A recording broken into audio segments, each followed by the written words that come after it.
Assalamualaikum warahmatullahi wabarakatuh dan juga salam sejahtera diucapkan kepada anda semua. Terima kasih kerana sudi lagi menghampiri ke dalam channel Radio 12 Malam bersama dengan saya, Angah.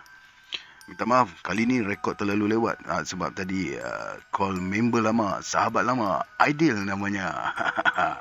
Baru dapat dia punya nombor phone tadi. Jadi dah bersembang terlupa pula untuk nak rekod ni. Jadi sekarang ni untuk makluman jam menunjukkan 12.01 minit pagi. Patutnya time ni saya dah start render video untuk upload ke channel. Jadi saya harap semua memaafkanlah saya ya. Maafkan saya. Saya tidak sengaja. Saya terlupa untuk nak rekod. Baiklah, kita tak nak mengoceh terlalu panjang lagi. Okey, untuk saudara Aidil dan juga kawan-kawan yang lain-lain yang mana baru saja bertemu dengan channel ni, kalau kata ingin follow kisah ni, boleh tengok dalam playlist. So dia ada berepisod, jadi tidaklah terkontang-kanting cerita dia macam mana perjalanannya ya. Boleh ulang daripada awal. Baik, kita tak nak mengoceh terlalu panjang. Kita akan teruskan dengan kisah daripada Tamar Jalis, Siri Bercakap dengan Jin, jilid yang kedua, episod yang ke-32 yang bertajuk Bomoh Hujan Kena Uji. Suara jeritan itu bergema ke seluruh kampung melesapi puncak Gunung Tunggal. Tu dia, awal-awal ni sudah. Dia punya ayat melesapi. Saya tak tahu betul tak betul, tapi saya memang sebutnya. Tak apa, kita teruskan dulu. Datuk terus mencacakkan buluh runcing ke dada bumi dan melipatkan kaki seluar sebelah kirinya separas dengan lutut. Datuk duduk mencangkung dengan tapak tangan kirinya yang terletak pada bahagian atas buluh runcing. Mulutnya terus bergerak, membacakan sesuatu. Ketua kampung masih belum sedarkan diri. Saya lihat kaki kanan Osman bergerak-gerak lemah. Kedua belah tangannya menguatkan dahan dan dedaun yang menutupi tubuhnya. Bangun, bisik saya pada Osman dan memberitahu padanya supaya jangan bertanya sesuatu. Osman patuh dengan permintaan saya, tetapi wajahnya masih lagi pucat lesi. Waktu saya menoleh ke kanan kembali, saya lihat Datuk sudah berdiri dengan kedua belah tangannya lurus mengarah ke rumah papan yang beratap rumbia itu. Mukanya nampak berpeluh. Bila Datuk menjatuhkan kedua belah tangannya, saya terdengar satu letupan macam orang yang memukul bumi dengan pelepah pisang. Serentak dengan itu, saya lihat api mula berbunga di tulang bumbung rumah. Api itu terus marak dengan hebatnya. Bahang dari api itu terasa panas memukul wajah saya. Kulit muka... Allah, maafkan saya ya. Kulit muka saya rasanya bagaikan terbakar. Untuk makluman, kalau kata terdengar saya macam tersangkut tu bukan apa. Kadang-kadang dia punya ayat dia tu macam ada tertinggal. Jadi saya perlu perbetulkan sedikit supaya sedap kononnya didengar ya. Baik, diteruskan. Cahaya api dari bumbung rumah itu menerangi kawasan tempat kami berteduh. Api terus menjulang ke langit dengan hebat bersama dengan bunyi letupan kecil yang sambung menyambung. Tidak sampai 2 jam, rumah papan beratap rumbia itu terus menjadi abu. Ketua kampung pun tersedar dari pingsan. "Kenapa yang panas sangat ni?" tanya ketua kampung. "Itu." Saya menunjukkan ke arah rumah yang sudah menjadi bara dengan jari telunjuk. Biji mata ketua kampung terbeliak. Siapa yang bakar?" tanyanya lagi. "Terbakar sendiri tu." Ketua kampung mengerutkan dahi sambil menggaru batang leher. Datuk pun mencabut buluh runcing yang ditanam ke bumi. Datuk melihat bahagian bawah buluh yang sudah ditajamkan itu. Memang terdapat kesan-kesan darah pada buluh itu. Datuk menghilangkan kesan darah pada hujung buluh dengan menikamkan buluh itu pada batang pisang emas yang baru tumbuh jantungnya. Bila Datuk mahu mencabut buluh dari batang pisang, saya dan Osman serta ketua kampung disimbah pula dengan air dari arah belakang. Saya tidak dapat memastikan dari mana arah air itu datang, sama ada dari sebelah kanan ataupun kiri kerana malam terlalulah gelap. Di langit, kelihatan bintang-bintang bertaburan di mana-mana. Angin malam yang bertiup agak keras membuatkan badan saya menggeletar kesejukan. Saya tidak dapat mengagak dengan tepat pukul berapa ketika itu.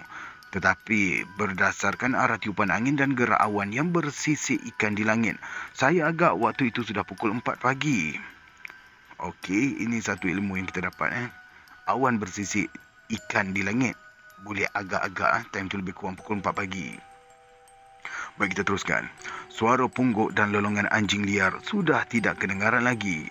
Dari longgokan bara rumah yang punah, asap nipis nampak berkerut menjulang ke udara yang kemudiannya berpecah di rempuh angin malam.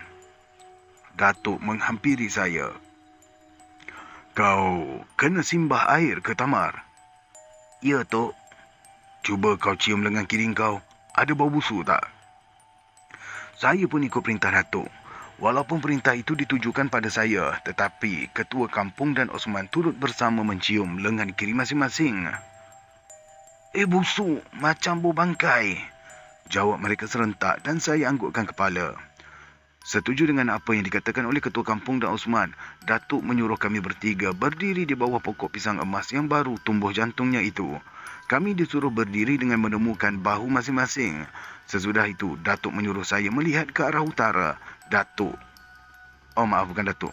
Ketua kampung pula ke arah selatan dan Osman ke arah barat. Dengan keadaan itu, kami tidak dapat memandang wajah antara satu sama lain. Datuk terus menggoncangkan perdu pisang emas yang baru tumbuh jantung itu dengan sekuat hati. Air embun yang melekat pada daun pisang itu menimpa badan kami. Sekarang, cium lengan kiri kamu semua, ujar Datuk dengan tenang sambil menekan pangkal dagunya dengan ibu jari kiri. Tak ada dah baunya lagi, jawab saya. Dah hilang busuknya, tingkah Osman. Ya, dah hilang, sahut ketua kampung tersenyum. Datuk menyuruh kami duduk semula di tempat asal. Dengan tenang, Datuk membuka lipatan kaki seluar sebelah kiri. Angin sudah tidak sekuat tadi bertiup, menandakan waktu subuh sudah hampir. Langit kelihatan cerah dan bintang-bintang beransur kurang. Bara api masih kelihatan merah menyala di tapak rumah yang punah. Bunga-bunga api kelihatan menjulang pendek di udara sebelum terpadam. Datuk memperkemaskan silanya dan terus menekapkan kedua belah tangannya ke dada. Embun subuh sudah serasa menitik ke ubun-ubun. Rasa sejuk kian terasa. Saya tidak tahu apakah yang dilakukan oleh Datuk ketika itu. Biji mata saya terbeliak bila saya terpandang dari atas bara api keluarnya benda putih dan bulat. Sebesar buluh lemang yang panjangnya kira-kira 2 kaki. Terapung-apang di udara macam ditarik oleh sesuatu dari atas. Benda putih itu terus naik setinggi pokok kelapa dara. Berhenti di situ sebentar. Kemudian, benda bulat itu bergerak macam kilat menuju ke arah kami. Datuk menyuruh kami meniarap supaya benda itu tidak mengenai kepala. Tetapi, angin dari benda bulat itu berjaya menerbangkan songkok ketua kampung dan cuping telinga saya bagaikan mahu tercabut rasanya dirempuh oleh angin dari benda bulat itu. Ketika itu juga dari hutan kecil sebelah kami terdengar bunyi suara katak betung bersaut-sautan yang diselang-seli dengan bunyi suara orang bersorak dan ketawa yang amat menyeramkan. Embun subuh kian rancak menimpa kulit kepala. Terdengar pula kokok ayam hutan bertali temali dari kaki gunung tunggal. Saya tidak dapat menahan rasa sejuk yang amat sangat itu. Dahi saya kerutkan. Dagu saya menggeletar dan mengakibatkan gigi atas dan bawah saya berlaga dan mengeluarkan bunyi kerup-kerup yang tidak tentu panjang pendeknya. Suara lolong anjing liar mula kedengaran sayup-sayup dan memanjang macam orang menangis dan meratapkan sesuatu. Benda putih itu terus berlegar-legar di atas ruang kepala kami. Hari masih lagi gelap. Dalam keadaannya agak gawat itu, saya lihat Datuk berguling-guling atas tanah menuju ke pangkal pisang yang baru tumbuh jantungnya. Datuk duduk sambil menyandarkan badannya pada perdu pisang itu. Datuk merasa selamat kerana benda putih yang bergerak di awangan itu tidak memburunya. Datuk segera berdiri sambil menekapkan kedua belah tapak tangannya ke cuping telinga kiri dan kanan, macam orang yang mahu melaungkan azan. Lebih kurang 2-3 minit Datuk berkeadaan demikian. Akhirnya dia datang ke kawasan yang lapang. Benda putih itu mula meluru ke arahnya. Datuk tidak melarikan diri, malah berdiri dengan gagah di situ. Kedua-dua belah tumit kakinya tidak jejak ke bumi dan lutut kanannya dibengkokkan sedikit.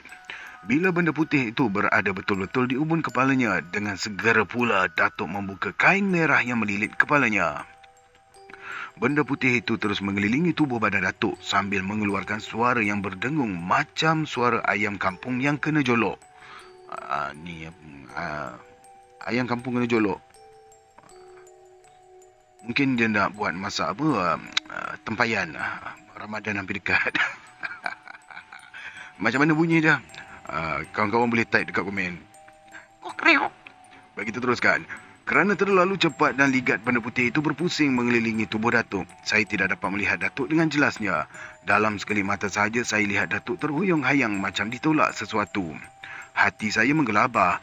Saya tahu Datuk sedang berjuang menentang sesuatu. Ada niat menolongnya, tetapi saya tidak berdaya bergerak. Tempurung lutut dan sendi-sendi kaki saya bagaikan longgar sekali. Ketika itu, ada cahaya terang mula bangkit di kaki langit. Keadaan hari mula beransur cerah.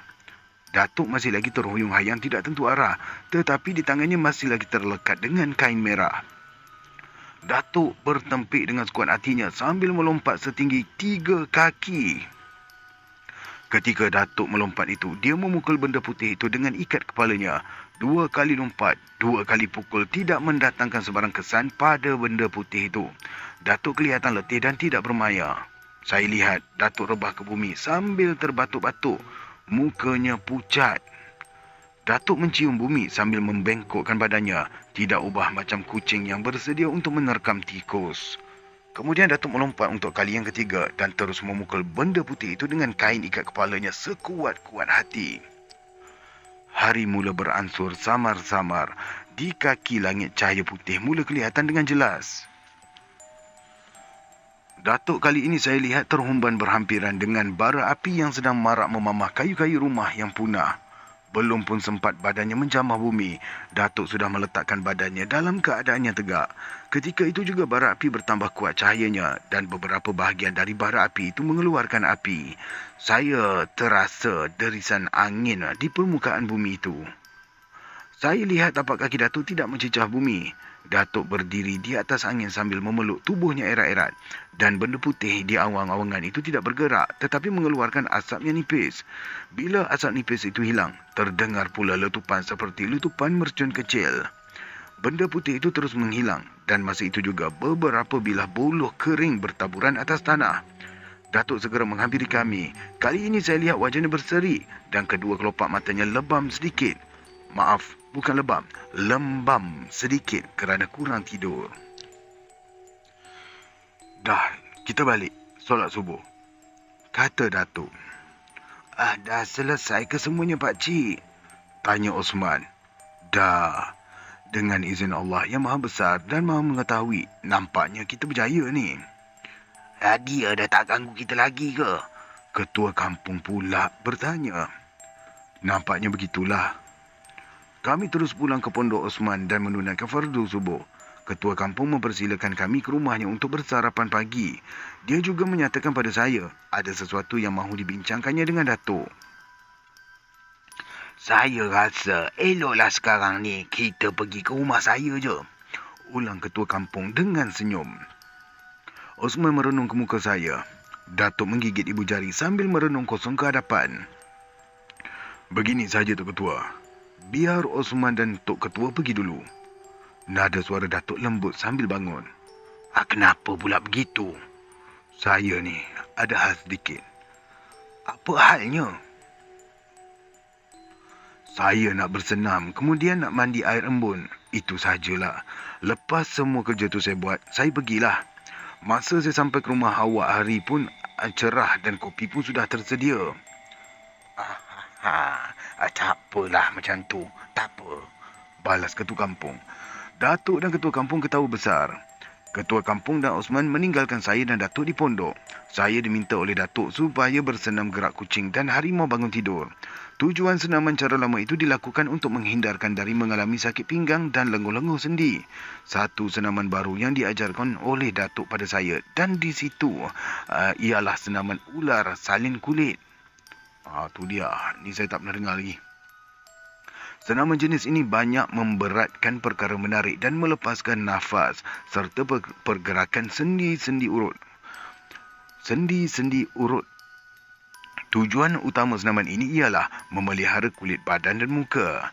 Kulit badan tidak mudah kendur dan muka kelihatan muda atau tidak dimakan tua. Senaman jenis ini hanya dilakukan seminggu sekali. Orang yang melakukan senaman ini ditegah memakan makanan yang banyak mengandungi zat asam selama 3 hari. Tetapi digalakkan memakan daun hijau yang boleh dibuat ulam seperti daun pegaga, daun ulam raja, daun sedri dan daun ketum. La ilaha illallah. Semalam mak lambung, hari ni ketum pula. Kena gam aku lagi. Maafkan saya ya tuan-tuan dan perempuan. Saya tersilap lagi. Saya ulang balik ya. Yang boleh dibuat ulam seperti daun pegaga, daun ulam raja, daun sadari dan daun kesum serta pucuk manggis muda. Selesai melakukan semua jenis senaman itu, saya dan Datuk terus merayau-rayau ke seluruh kawasan kecil berhampiran Pondok Osman untuk mandi embun. Akhirnya Datuk mengajak saya pergi ke bekas rumah papan beratap rumbia. Ada sesuatu yang mahu Datuk cari di situ. Waktu saya dan Datuk tiba ke situ, saya dapati bara api sudah banyak yang padam. Kayu-kayu alang rumah semuanya sudah rentung menjadi arang. Mari kita cari buluh yang jatuh bertabur malam tadi. Saya terkejut dengan ungkapan dari Datuk itu. Bulu tengkuk saya terus meremang. Dada terasa berdebar. Mari. Datuk terus menarik tangan saya. Memang saya tidak ada pilihan lain lagi untuk membantah. Lama juga kami berlegar-legar di kawasan yang kami jangka ke tempat bilah-bilah buluh itu jatuh. Wih, bahaya ni. Saya kena hati-hati bercakap ni. Apa yang kami temui di situ ialah bilah-bilah buluh yang sudah rentung. Datuk menguis-nguiskannya dengan hujung kaki. Memang buluh sumpahnya, keluh Datuk sambil menggigit bibir. Saya tak faham cakap Tok ni. Hanya dengan buluh saja yang boleh menghilangkan kuasa ilmu orang yang menuntut ilmu itu.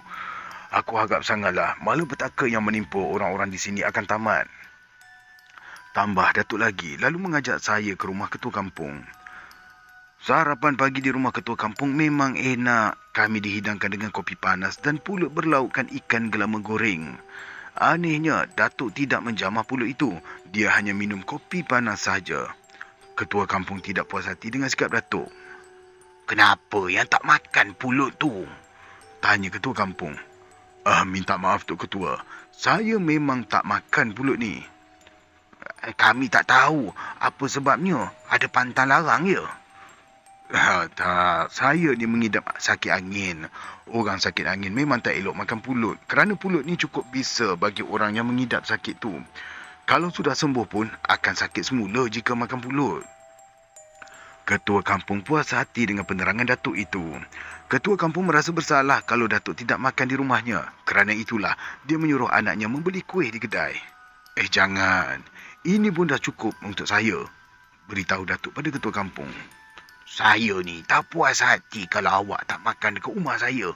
Begini je lah, tengah hari ni ya, makan sini ya. Ketua kampung membuat tawaran lagi. Tawarannya itu diterima oleh Datuk dengan senang hati.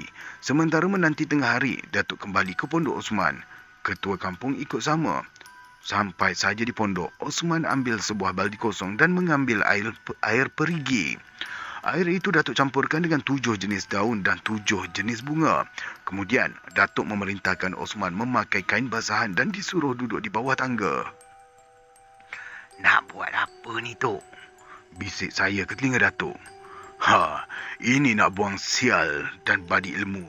Ilmu yang salah yang hinggap ke badan dia, balas Datuk. Bila Osman duduk di bawah tangga, Datuk terus menjirus air ke tubuh Osman dalam 3 peringkat. Selepas itu, Datuk tepuk bumi 7 kali dan dada Osman 7 kali. Bila sudah selesai, barulah Osman disuruh oleh Datuk memakai pakaian semula. Aku harap engkau akan selamat terus dan syaitan peliharaan ayah kau sudah hancur. Engkau boleh hidup aman di atas tanah miliknya, jelas Datuk pada Osman. Ketua kampung hanya melihat sahaja apa yang dilakukan oleh Datuk itu dengan tenang. Memanglah, syaitan tak pernah sunyi dari mempengaruhi umat manusia. Datuk tersenyum mendengar cakap ketua kampung itu. Allah, silap dialog ni. Ini dialog ketua kampung. Saya ulang balik ya. Memanglah, syaitan tak pernah sunyi mempengaruhi umat manusia. Datuk tersenyum mendengar cakap ketua kampung itu. Itu memang kerjanya. Dalam surah An-Nisa telah menjelaskan kerja-kerja syaitan yang berbunyi dan kehendak syaitan itu ialah menyesatkan kamu satu kesesatan yang jauh. Ujar Datuk lagi. Ketua kampung menganggukkan kepala. Perbualan Datuk dengan ketua kampung cukup rancak sekali. Mana-mana rancak berdosa. Banyak benar kisah yang Datuk dengar dari ketua kampung. Malah Datuk sendiri tidak merasa segan dan silu mencari pengalaman-pengalaman di masa lalu.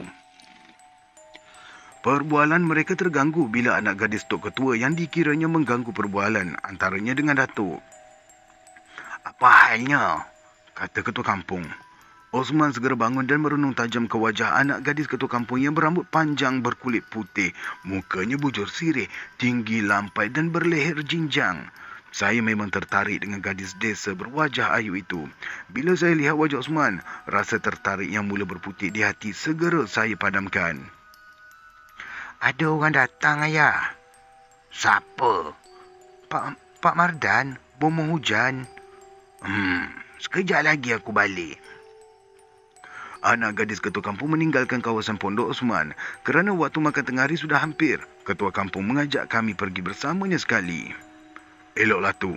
Saya pun nak berkenalan juga dengan bomoh hujan tu. Kalau dia baik hati, dapat jugalah saya menuntut ilmu darinya. Datuk segera bangun. Dia tu bukan orang lain dengan saya. Kami ni satu pupu. Tingkah ketua kampung dengan tenang.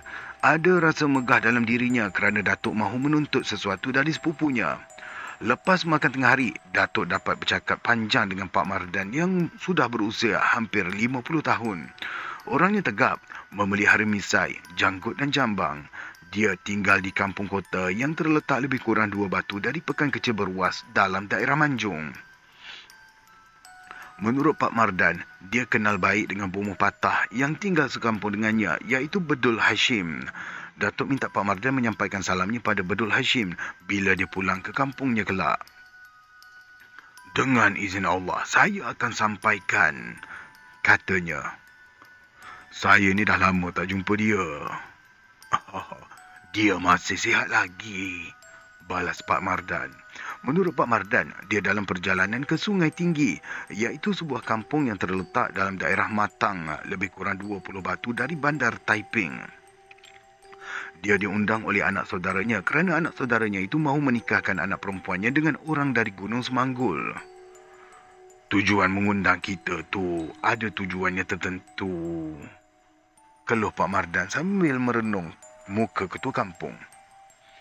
Apa tujuannya, ya? Soal Usman.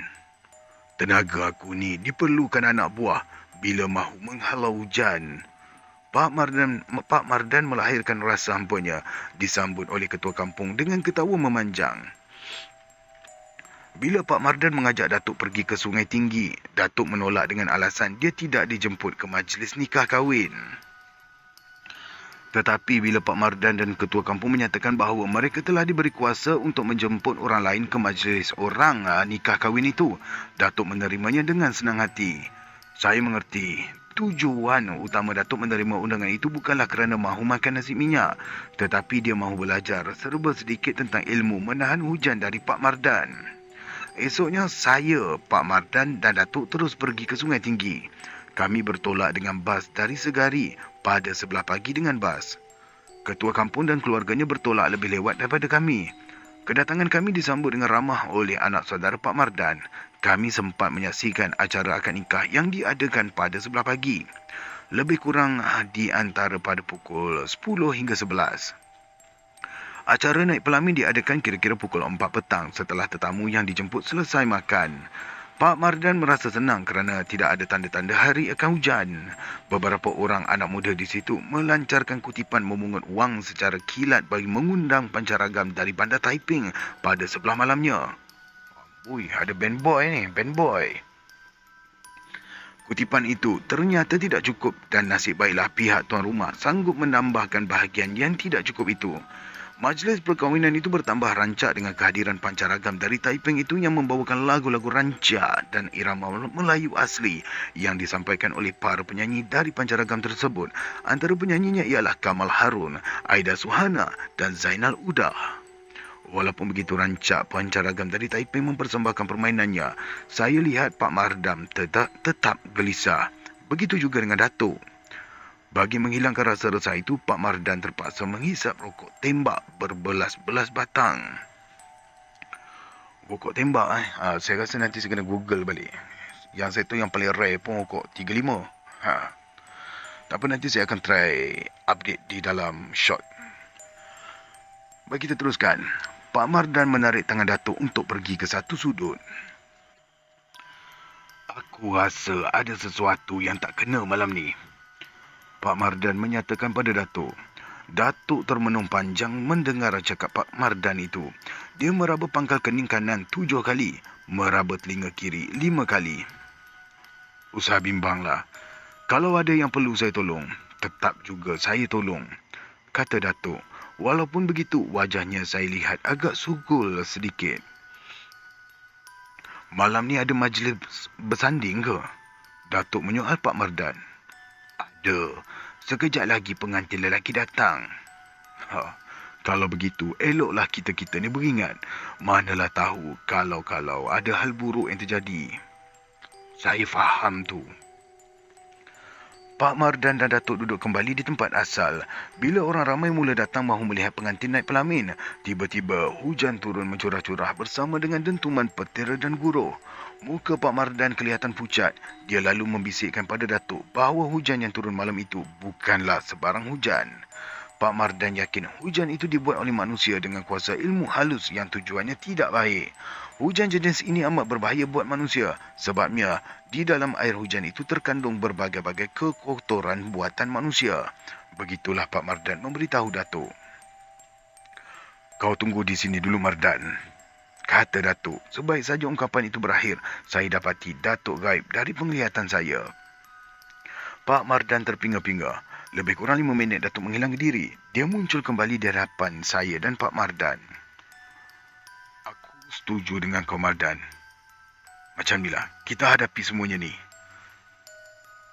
Tekanan suara Datuk mula meninggi. Lalu Datuk minta Pak Mardan mencari baldi plastik untuk mendadah air yang turun dari corong atap. Bila air sudah penuh satu baldi, Datuk merendamkan tangan kirinya ke dalam baldi itu. Pak Mardan dan saya jadi terkejut bila melihat tangan Datuk hitam dan air dalam baldi bergolak. Muka Datuk merah padam, mulutnya membacakan sesuatu. Tiba-tiba, baldi plastik itu pecah. Aku rasa kau sajalah selesaikan semua urusan ni. Kau sudah tahu hujan itu buatan manusia jahat. Datuk memberikan amanat pada Pak Mardan. Dengan senang hati Pak Mardan menerimanya dan meminta saya membantunya. Bantulah dia, Tamar. Aku ada. Bukan apa-apa. Kau hanya melihat saja. Datuk memberikan keizinan pada saya. Dia juga memberikan saya beberapa butir batu gunung yang putih untuk ditaruh di dalam kocek baju. Mardan, dalam dugaan aku, orang ini mengirimkan guna-guna melalui hujan buatannya pada pengantin perempuan. Pesan Datuk pada Pak Mardan. Saya lihat Pak Mardan anggukkan kepala lalu meminta baldi plastik yang baru dari tuan rumah. Dia menadah air hujan hingga penuh satu baldi. Kemudian Pak Mardan mengajak saya masuk ke rumah dan terus ke bilik pengantin. Usah bimbang.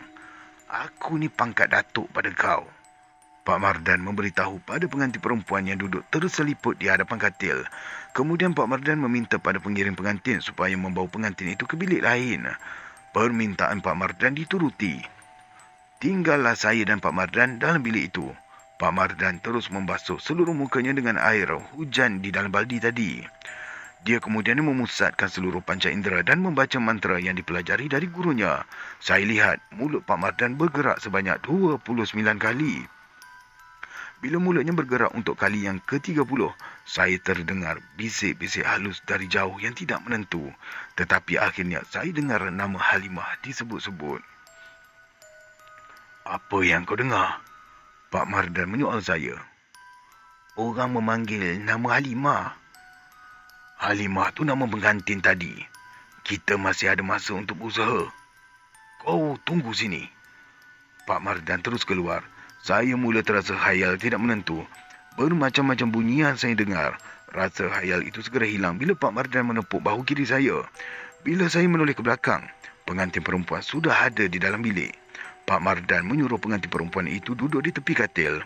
Dia juga menyuruh tuan punya rumah memberitahu orang ramai dan pihak pengantin lelaki acara bersanding terpaksa ditangguh dengan alasan Halimah sakit.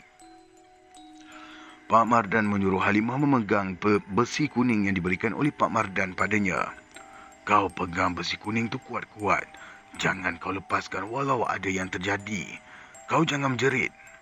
Itulah pesan Pak Mardan pada Halimah. Saya lihat Halimah anggukkan kepala. Kemudian, saya dan Pak Mardan keluar dari bilik pengantin. Pak Mardan membibit baldi. Hujan dan petir terus menjadi-jadi. Ke mana Pak Mardan? Ke bahagian belakang rumah. Saya dan Pak Mardan memijak anak tangga dengan teliti. Bila sampai di hadapan Datuk, Pak Mardan tersenyum. Buatlah apa yang patut. Aku menanti di sini kerana perbuatan jahat yang dibuat melalui air hujan. Eloklah kau saja yang selesaikan. Engkau tu lebih arif dari aku. Cukup tenang Datuk bercakap pada Pak Mardan yang menerimanya dengan rasa yang tenang. Terima kasih kerana sudi mendengar dari mula sampai habis. Okey, baik, nanti besok kita akan bukan besok, dalam tempoh 2 hari lagi kita akan berterus terang pula. Kita akan bertemu lagi dengan episod yang seterusnya, iaitu episod yang ke-33 yang bertajuk Muntahkan Ulat dan Paku Karat. Okey, semoga semuanya dipermudahkan insya-Allah, dan besok kita akan bertemu lagi dengan episod Tok Awangah. Baik, terima kasih lagi sekali semua. Assalamualaikum warahmatullahi wabarakatuh.